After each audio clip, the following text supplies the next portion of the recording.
ఉంది సినిమా రత్నం? రత్నం సినిమాకి రత్నం అని కాకుండా రత్నం అని పెడితే బాగుండేమో సినిమాకి. నా ఫస్ట్ నుంచి లాస్ట్ వరకు నరుక్కోవడం ఫైట్లు అన్న కొత్తగా ఏమీ లేదు సినిమాలో. ముఖ్యంగా ఇది హరి తీసేయండి అస్సలు నమ్మరు అనమాట. సినిమాకి మాత్రం ఒక బోరింగ్ సినిమా అనే చెప్పుకోవచ్చు. ప్రభాస్ గారు కట్అవుట్ ఎలా ఉంటుంది, విశాల్ గారు కట్అవుట్ ఎలా ఉంటుంది. రొటీన్ నరకటాలే ఉంటుంది. హీరో లేసే నరుకుతాడు, పడుకొని నరుకుతాడు.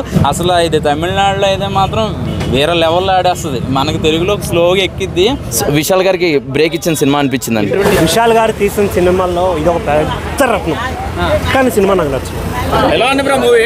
భయ్యా సినిమా కొత్తగా ఏం లేదు, రొటీన్ స్టోరీనే. బట్ ఎలివేషన్స్ చూపించే విధానం చాలా కొత్తగా, అంటే చాలా చాలా ఇంపాక్టబుల్గా ఉంది. విశాల్ మంచి కమ్బ్యాక్ మూవీ అనమాట. కొంతమంది రివ్యూలు ఇస్తున్నారు, చాలా మంది తప్పండి. అది సినిమా చూడకుండా రివ్యూలు ఇస్తున్నారు. సినిమాలు చూసి రివ్యూ చెప్పమానండి. బాగాలేదు, ఫైట్లు ఉన్నాయి, అది ఉన్నాయి, ఇవి అని చెప్తున్నారు. అది కరెక్ట్ కాదు. స్టోరీ అంతా ఒక లెవెల్ వెళ్ళిపోతే మాత్రం ఫైట్స్ అయితే ఇంకో లెవెల్ వెళ్ళిపోయింది. ఫిటర్ మాస్టర్ అయితే ఇంకో నెక్స్ట్ లెవెల్ భయ్య. సినిమాకి సంబంధించి అయితే ఫైట్స్ అయితే సూపర్ భయ్య. విశాల్ అన్న యాక్టింగ్ గురించి చెప్పేది భయ్య ఒకటే చెప్తాను కదా, అసలు ఇంత అంటే ఇంత మేకప్ వేసుకోలేదు, న్యాచురల్ అబ్బా. ఎలా ఉంది సినిమా రత్నం? రత్నం సినిమాకి రత్నం అని కాకుండా రత్నం అని పెడితే బాగుండేమో సినిమాకి. నా ఫస్ట్ నుంచి లాస్ట్ వరకు నరుక్కోవడం ఫైట్లు అన్న కొత్తగా ఏమీ లేదు సినిమాలో. ముఖ్యంగా ఇది హరి తీసేయండి అస్సలు నమ్మరు అనమాట. సినిమాకి మాత్రం ఒక బోరింగ్ సినిమా అనే చెప్పుకోవచ్చు. బట్ అక్కడక్కడ 1-2 సీన్లు బాగున్నాయి తప్ప మొత్తం సినిమా అంతా మాకు బోర్ అయితే అనిపించింది అన్న. ఇంకా ఫస్ట్ నుంచి లాస్ట్ వరకు కూడా మాకు కొంచెం ఎంగేజ్గా మేము కూర్చోగలిగా. దాని కేవలం ఒక దేశీ ప్రసాద్ మ్యూజిక్ మాత్రమే, బ్యాక్గ్రౌండ్ కానీ సాంగ్స్ కానీ బాగా అనిపించినాయి. ఇంకా సినిమాలో 2 తప్ప ఏం బాగాలేదు. స్టోరీ స్క్రీన్ ప్లే అంతా రొటీన్ అన్నమాట. అంటే ఎంత గ్యాప్ అంటే ఫ్యామిలీస్కి అసలు నచ్చుతాను. ఓన్లీ మాస్ ఆడియన్స్కే వెళ్తూ ఒకవేళ విశాల్ కోసం వెళ్ళాలేమో కానీ సినిమా ఒక బోరింగ్ సినిమా అన్న. ఇంకా విశాల్ మరి ఎంత కథ ఎంపికలో ఉన్న కూడా హరి మీ ఇలాంటి సినిమా ఇప్పటికీ కూడా నమ్మలేకపోతున్నాం. సింగం, పూజ, సింగం 2 చాలా హైప్ చేసి వచ్చాను నేనైతే.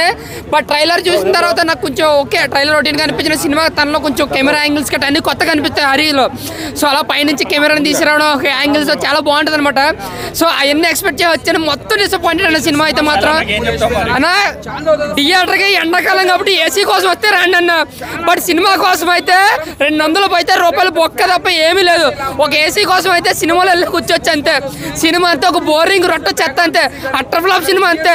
ఒక విశాల్కి ఒక బ్యాడ్ మెమరీ లాంటి సినిమా ఇది. ఇంకా హరి కెరియర్లో ఒక బిగ్గెస్ట్ డిసప్పాయింటెడ్ సినిమా అంతే. ఇంకా దేవి మాత్రం కంబ్యాక్ ఇచ్చాడని చెప్పుకోవచ్చు. సాంగ్స్లో కానీ బ్యాక్గ్రౌండ్ స్కోర్లో కానీ సూపర్ ఇచ్చాడు అనమాట. పెట్టారు సెంటిమెంట్స్, ఫైట్స్ అని ఏవో పెట్టారు కానీ మాకు ఏం ఎక్కలేదన్న. అన్న భయ్యా ఇప్పుడే రత్నం మూవీ చూసాను భయ్యా. మామూలు సినిమా కాదు భయ్యా, మెసేజ్ ఉన్న సినిమా భయ్యా. ఎన్నో సినిమాలు వస్తుంటాయి భయ్యా, వారానికి 10 సినిమాలు 20 సినిమాలు వస్తుంటాయి, పోతుంటాయి, వెళ్తుంటాయి. కానీ ఇలాంటి సినిమాలు సంవత్సరానికో, సంక్రాంతికో, శివరాత్రికో ఒక్క సినిమా మాత్రమే వస్తుంది భయ్యా. ఇప్పుడు దాకా తల్లి సెంటిమెంట్ చాలా సినిమాలు ఇట్లా అయినాయి. స్టైల్ హిట్ అయింది, బిచ్చగడ్ హిట్ అయింది, ఛత్రపతి హిట్ అయింది. ఈ సినిమా కూడా బ్లాక్ బస్టర్ హిట్ అండి. కొంతమంది రివ్యూలు ఇస్తున్నారు, చాలా మంది తప్పండి. అది సినిమా చూడకుండా రివ్యూలు ఇస్తున్నారు. సినిమా చూసి రివ్యూ చెప్పమానండి. బాగాలేదు, ఫైట్లు ఉన్నాయి, అది ఉన్నాయి, ఇవి అని చెప్తున్నారు. అది కరెక్ట్ కాదు. సినిమా చూసి ఆ సినిమాలో ఏముంది మెసేజ్ అది ఇవ్వండి. ఇంకేంటండి, అలాగే ఫ్రెండ్స్ చూడాలండి, ఫ్యామిలీ చూడాలండి, ప్రతి మనిషి చూడాలండి. చూడవలసిన సినిమా రత్నం మూవీ. విశాలం గారు యాక్టింగ్ చెప్తున్నాం కదండి. పొగర్ సినిమా ఎలా ఉందంటే ఏం చెప్తారు, సూపర్ హిట్ అని చెప్తారు. తర్వాత మళ్ళీ ఆయన ఒక రేంజ్ అండి. సినిమా అయితే ఫ్యామిలీ ఓరియంటెడ్ మూవీ, తప్పక చూడండి. మదర్ సెంటిమెంట్ ఉందండి. కొంతమంది విశాల్ సినిమా బాగాలేదంటున్నారు. అది తప్పండి. అది ఎవరైతే రాంగ్ ఫీడ్బ్యాక్ ఇచ్చారో అది తప్పు. సినిమా అయితే మంచిగా ఉంది, మీరు అందరు కలిసి చూడండి. ఫ్యామిలీ ఎంటర్టైన్మెంట్ ఈ వీకెండ్కి తప్పక చూడాల్సిన సినిమా అండి. విశాల్ గారికి బ్రేక్ ఇచ్చిన సినిమా అనిపించిందండి. ట్విస్టులు మంచిగా ఉన్నాయి అండ్ స్టోరీ నడిపించిన విధానం అయితే చాలా హైలైట్ అండి. మదర్ సెంటిమెంట్ అయితే హైలైట్ అండి. స్టోరీకి సేమ్ సింగం రేంజ్ అనిపించిందండి. ఎలా ఉందండి రత్నం మూవీ? అన్న నాకైతే కొన్ని సీన్స్ చాలా డిసప్పాయింట్ అయిపోయినా నేను. లైక్ అంటే రొటీన్ కొత్తగా ఏముంది, కొత్త ఏం చూపించారు అనుకుంటే నిజంగా హరిని అంత పెద్ద సింగం అట్లా సినిమాలు చేసిన వ్యక్తి ఈరోజు విషయాలతో ఇటువంటి నిజంగా అసలు ఎక్స్పెక్ట్ చేయాలి. 2 ఫ్రాంక్ చెప్పాలంటే కొద్దిగా ల్యాగ్ అనిపిస్తుంది నిజంగా. ఒక 20-30 మినిట్స్ వరకు అరే ఏంది బాయ్ అన్న ఫీలింగ్ వస్తుంటుంది. సో రొటీన్ నరకటాలే ఉంటుంది. హీరో లేసే నరుకుతాడు, పడుకొని నరుకుతాడు. అది ఆ రకంగా అనిపించింది. నిజంగా నాకైతే అంత మైమర్పించేలా అనిపించలేదు అన్న. బాగా చేశారు చెప్తున్నా. సినిమాకు కూడా ప్లస్ ఏంటంటే డిఎస్పీ మ్యూజిక్ చాలా బాగా అనిపించింది. ఈ హీరోని కూడా చాలా బాగా చూపించారు. సో ఫైట్ సీన్ చాలా బాగా చూపించారు. కానీ సినిమా రొటీన్ కొత్తగా ఏముంది. సో అదే ఫీలింగ్ వచ్చి క్లైమాక్స్ కూడా ఏదో అనుకుంటా కానీ క్లైమాక్స్ కూడా ఏమనిపించదు. సో నిజంగా నాకైతే విషయాల నుంచి ఇటువంటి ఎక్స్పెరిమెంట్ నాకు నచ్చలేదు అంటూ. ఎలా ఉంది రత్నం మూవీ? రత్నం విశాల్ గారు తీసిన సినిమాల్లో ఇది ఒక పెద్ద రత్నం, కానీ సినిమా నాకు నచ్చింది. ఎందుకంటే ఒక ప్రాపర్ కంటెంట్ తీసుకున్నారు, స్టోరీ చాలా మంచి కాన్సెప్ట్ అనమాట. కానీ అంత కన్వీనియన్స్గా తీయలేదు, డైరెక్షన్ మిస్టేక్ అయ్యి ఉండొచ్చు మేబీ. ఆ స్టోరీలో అక్కడక్కడ డైలాగ్స్ కావచ్చు, కొన్ని ఆ డైలాగులకి వాళ్ళు చెప్పే యాక్షన్కి అసలు సంబంధమే లేదు. నాకు కొన్ని అస్సలు నచ్చలేదన్న. చేసిన యాక్టర్స్ అందరూ చాలా అంటే చాలా బాగా చేశారు, చింపేశారు అసలు యాక్టింగ్. కాదు విశాల్ అన్న యాక్టింగ్ గురించి అసలు వేరే అంటే వేరే లెవెల్ యాక్టింగ్ అసలు. ఇందులో మెయిన్ ప్లస్ ఏంటంటే మ్యూజిక్, ఆ హీరోయిన్ గారు అక్కడక్కడ వచ్చే చిన్న చిన్న ట్విస్ట్లు అవి చాలా బాగా అనిపించింది. కానీ కొన్ని ఓవర్గా అనిపించాయి నాకైతే. కొన్ని ఫైట్స్ కావచ్చు, కొన్ని సీన్లు అయితే అసలు కన్వీనియన్స్గా లేవు. అది చూసే ఆడియన్స్ మరి పిచ్చోళ్ళమా, మరి అంతగా. డైలాగ్ ఒకటి ఉంటుంది ఎగ్జాంపుల్కి, రే నేను చెప్పను నువ్వే చెప్పంటే నువ్వే చెప్పేస్తా. అదేంది నాకు అర్థం కాదు. అవతల నుంచి గ్యాప్ కూడా లేదు, వితిన్ సెకండ్స్లో ఆన్సర్ వచ్చేస్తుంది.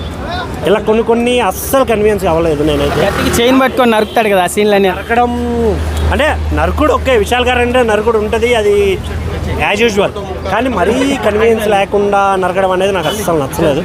కొన్ని చాలా డిసప్పాయింట్ అయ్యా. బట్ విశాల్ గారి ఫ్యాన్స్ ఎవరైనా ఉంటే థియేటర్కి రండి, డూ సపోర్ట్. థ్యాంక్ యూ అన్న. ఇప్పుడే రత్నం మూవీ చూసాను, చాలా బాగా అనిపించింది నాకు నిజంగా. విశాల్ గారి నుంచి ఏంటంటే అప్పుడెప్పుడో మాస్ ఎలివేషన్స్ అని చూపించరు, ఆ తర్వాత అంటే చూసుకుంటే పందెం కోడి కానీ ఇలాంటి సినిమాల తర్వాత అంత మాస్ లుక్ అయితే ఎప్పుడు కనపడలే. రత్నం మూవీలో మాత్రం మాస్ లుక్ అనమాట. అసలు నిజంగా అందులో చేసిన ప్రతి ఒక్క ఆర్టిస్ట్ కూడా ఇంత కూడా మేకప్ లేకుంటారు భయ్య. చాలా న్యాచురల్గా ఉంది సినిమా. చూసినంతసేపు కూడా చాలా డిఫరెంట్గా, అంటే డిఫరెంట్ జోనర్. ఆ స్టోరీ కానీ ఆ ఫైట్స్ కానీ, స్టోరీ అంతా ఒక లెవెల్ వెళ్ళిపోతే మాత్రం ఫైట్స్ అయితే ఇంకో లెవెల్ వెళ్ళిపోయింది. ఫీటర్ మాస్టర్ అయితే ఇంకో నెక్స్ట్ లెవెల్ భయ్య. సినిమాకి సంబంధించి అయితే ఫైట్స్ అయితే సూపర్ భయ్య. విశాల్ అన్న యాక్టింగ్ గురించి చెప్పేది భయ్య, ఒకటే చెప్తాను కదా, అసలు ఇంత మేకప్ వేసుకోలేదు. న్యాచురల్ సినిమా, చాలా అంటే చాలా డిఫరెంట్గా ఉంది. అసలు హీరోయిన్ డబల్ రోల్ చేయడం అయితే అది హైలైట్ నిజంగా. మదర్గా అలాగే హీరోయిన్గా చేయడం అయితే వేరే లెవెల్. ఈ జనరేషన్ దగ్గర ఒక మంచి మెసేజ్తో పాటు ఒక మంచి కాన్సెప్ట్ అనమాట. రత్నం మూవీ అసలు చాలా రోజుల తర్వాత పందెం కోడి ఆ టైప్లో ఆ ఫ్యాక్షన్ మంచి అప్పట్లో మంచి హిట్ కదా. చాలా గ్యాప్ తర్వాత అది బాగాలేదు ఇది బాగాలేదు అని చెప్పాల్సిన అవసరం లేదు, సూపర్ హిట్ సినిమా అయితే. అసలు స్టోరీ అయితే మాత్రం చాలా డిఫరెంట్గా ఉంది, వెరైటీ స్టోరీ అనమాట. అంటే ఒక అమ్మాయి అబ్బాయిని ప్రేమించినప్పుడు ఆ అబ్బాయికి ఏమో అమ్మలా కనపడుతుంది, లాస్ట్కి ఏమవుతుంది అనే స్టోరీ కానీ, అలాగే ఆ కథను తీసుకెళ్లే విధానం కానీ ఇవన్నీ కూడా చాలా బాగున్నాయండి. అసలు ఎక్కడ మైనస్ అనేది లేదు. దాని తగ్గట్టుగా దేవిశ్రీ ప్రసాద్ గారి బీజిఎం అండ్ ఒక మంచి సాంగ్ ఫస్ట్ హాఫ్లో ఒక సాంగ్ ఉంటుంది. అవన్నీ చూస్తుంటే అసలు ఇది తమిళనాడులో అయితే మాత్రం వేరే లెవెల్లో ఆడేస్తుంది, మనకి తెలుగులో స్లోగా ఎక్కిద్ది. కానీ సినిమా అయితే మాత్రం చాలా ఇంట్రెస్టింగ్గా ఉందండి. అంటే మనకి సింగం సినిమా చూడండి, నడవదు, పరిగెడుతూ ఉంటుంది అనమాట, సగసగమని వెళ్ళిపోతూ ఉంటుంది. ఇక్కడ అలాగే ఎక్కడ ల్యాగ్ లేకుండా స్టార్టింగ్ దగ్గర నుంచి స్పీడ్ మామూలుగా లేదు సినిమా. ఆ స్పీడ్ కూడా కథలోంచి వెళ్తూ ఉంటుంది అనమాట. బాగుంది, చాలా ఇంట్రెస్ట్గా ఉంది. సో అటు ఇటు ఎక్కేస్తుంది. ఎందుకంటే ఆ స్టోరీ ఎలా అంటే మరి బీభత్సమైన స్టోరీ కాకుండా తీసుకెళ్లే విధానం బాగుందన్నమాట. ఒక అమ్మ సెంటిమెంట్ని తీసుకొని హీరో చేసే ప్రయత్నం ఏదైతే ఉందో అది బాగుందండి. బెటర్ ఫైట్స్ అయితే మాత్రం న్యాచురల్ ఉన్నాయి. అసలు కెమెరామ్యాన్ ఒక షాట్ మామూలుగా షార్ట్ బై షాట్ చేస్తారు కదా, ఇందులో ఒకే టేక్లో చాలా షాట్లు ఉన్నాయి. అంటే ఎంత ప్రాక్టీస్ చేసి ఉంటారో నిజంగా విశాల్ గారు. సో టేకింగ్స్ చాలా బాగున్నాయి, సింగిల్ టేక్, అది కూడా 5 seconds కూడా ఉన్న సీన్లు కూడా ఉన్నాయి. అవి అయితే చాలా బాగా డిజైన్ చేశారు అండ్ కొరియోగ్రాఫ్ చాలా బాగా చేశారు అన్నమాట. కత్తి అది ఫైట్ అయితే అసలు మామూలుగా లేదు. ఇంటర్వెల్ ఫైట్ అయితే మాత్రం అసలు ఒకటే సింగిల్ టేక్ అండి, కెమెరా ఎక్కడ ఆగదు, ఇంకో వేరే పడదు. అది ఎన్నిసార్లు ప్రాక్టీస్ చేస్తారో తెలియదు కానీ ఆ కార్లు చేజింగ్ సీన్లు కానీ ఇవన్నీ కూడా బాగున్నాయి. అలాగే హీరోయిన్ పర్ఫార్మెన్స్, అంటే హీరోయిన్ అనాలా అమ్మ అనాలో తెలియదు కానీ అది అంతా ట్విస్ట్ లాస్ట్ మీరు సర్ప్రైజ్ అవుతారు అనమాట. అది ఫ్యామిలీ ఆడియన్స్ కూడా రీచ్ అవుతారు, ఫ్యామిలీ టోటల్ ఫ్యామిలీ ఆడియన్స్. ఇది వాళ్ళకి వీళ్ళకి ఎక్కాలనే లేదు, ప్రతి ఆడియన్స్కి చాలా మంచి సినిమా అండి నిజంగా. వచ్చినందుకు సినిమా చాలా రోజుల తర్వాత నాకు ఆ తమిళ్ ఫ్లేవరు ఆ యాక్షన్ మూవీస్ అన్ని చూసిన ఈ బూస్టింగ్ అయితే మాత్రం నాకు బాగా నచ్చింది. సో విశాల్ గారు అయితే మాత్రం సూపర్ హిట్. చాలా సంవత్సరాల తర్వాత అసలు ఆ యాక్షన్ మూవీ అయితే మాత్రం మళ్ళీ అన్నీ గుర్తొచ్చినాయి అనమాట. ఆ పందెంకోడి, అంతకుముందు పందెంకోడి 2, భరణి ఇవన్నీ కూడా ఒక ఎత్తు అయితే ఈ సినిమా ఒక ఎత్తు అనమాట. సో చాలా బాగుంది, సూపర్ అసలు.